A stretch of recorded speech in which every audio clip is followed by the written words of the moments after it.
Yo, what is going on, everybody? It's your boy burstzgyt back here, and today we're back for another Marvel's Avengers video. And today we are actually talking about War for Wakanda and a potential leak that may or may not be true. We don't know yet. But before we get into that, definitely hit that like button.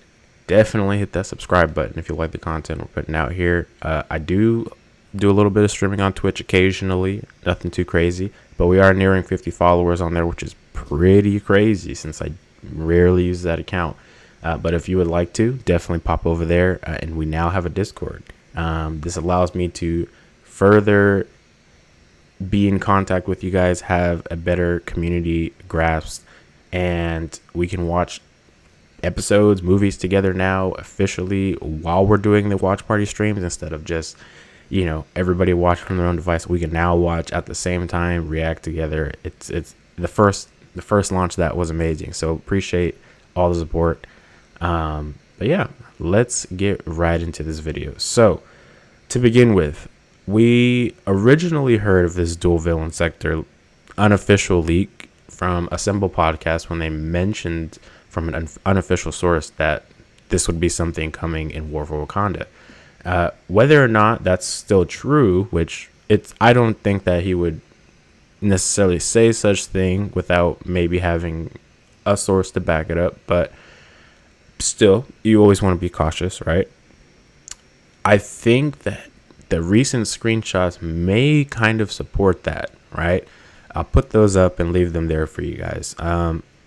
As you can tell, Crossbones, who also was revealed the other day, which looks phenomenal, and we have a picture of Claw, which also shows him creating what looks to be a force field and maybe trapping an Avenger or two in there.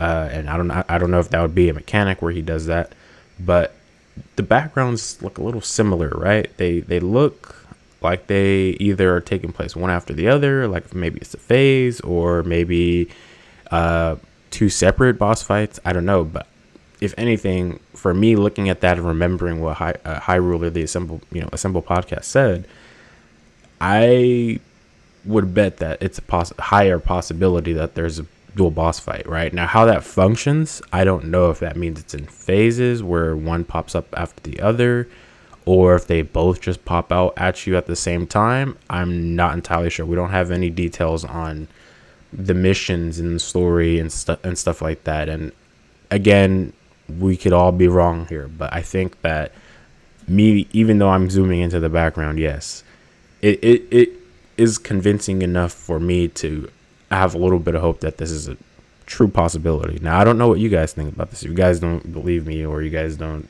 think I'm sane, let me know. But definitely look at the background and you tell me.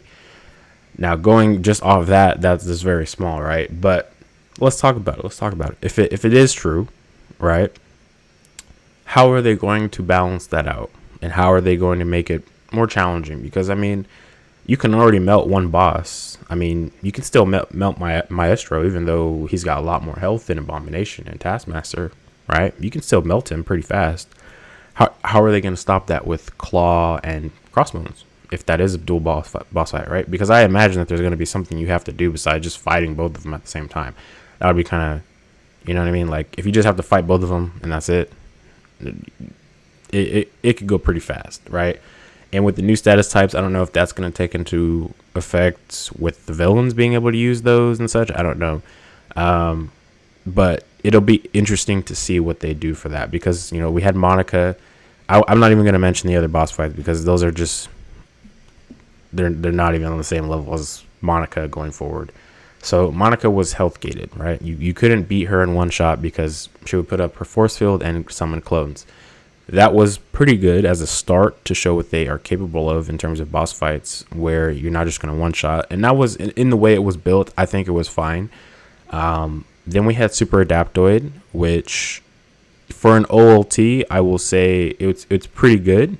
You can still melt the boss if you are coordinated. And I say this, if you are coordinated, you can melt the boss. If you're not coordinated, you will struggle and you will probably still be able to beat it, but you will suffer from having to heal up teammates and stuff like that, because once they start splitting from 3 to 4 to 5, you're kind of fucked. I will say that. But yeah, the super adaptoid in itself, I mean, it was pretty difficult. You know, when it splits, that's when things get kind of crazy if you're not, again, coordinated and you're not going for the main one and you're kind of getting distracted going for separate adaptoids, which I think is the intent of that, to manipulate you into doing something different instead of focusing on the main one, right?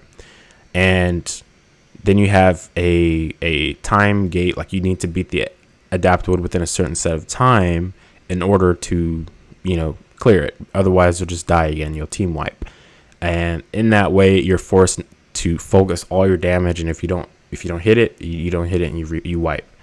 Now, granted, that's an OLT, and we can't hold villain sectors, I guess. And I say villain sector because essentially these story bosses end up becoming villain sector. So if this would be a boss, it's gonna be a villain sector, no doubt. But yeah, we can't hold it to the same standard as an OLT, but I would imagine that it's going to be creative enough that we could compare it and see what changes they may have done. And again, everything that we've gotten so far up to this point in terms of content definitely gives them a lot of feedback going forward. So like I said, a dual boss fight is very different from what we've gotten, and it'll be interesting to see how they implement changes,